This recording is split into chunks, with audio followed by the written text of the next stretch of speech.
Sebuah video bernuansa mistis belum lama ini viral di media sosial TikTok. Video yang diunggah oleh akun @yekwar tersebut menampilkan percakapan sekelompok orang di Terminal Tayu Pati dengan seorang pria yang mengaku berasal dari Bandung, Jawa Barat. Pria asal Bandung itu mengaku sudah menginap 3 hari di Rumah Sakit Kristen atau RSK Tayu, menjenguk seorang teman yang dirawat di sana. Keterangan tersebut sontak membuat orang-orang yang berbincang dengannya takjub. Bagaimana tidak, RSK Tayu sudah tidak beroperasi sejak 2013 lalu. Bahkan secara kasat mata, bangunan RSK Tayu sudah mangkrak tidak terawat. Semak-semak menggerumbul tak beraturan. Dihimpun dari berbagai sumber, rumah sakit ini didirikan pada 1933.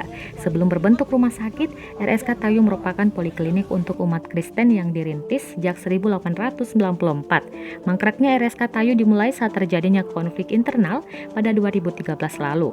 Saat berita ini ditulis, video itu sudah ditonton lebih dari 13 juta kali. Dari berbagai komentar yang ada, banyak yang menyampaikan bahwa RSK Tayu memang tergolong angker dan beberapa kali memunculkan kisah mistis. Pada Kamis 19 Agustus 2021, tribunjateng.com melakukan pantauan langsung ke lokasi RSK Tayu, serta berupaya menghimpun keterangan dari sejumlah pihak.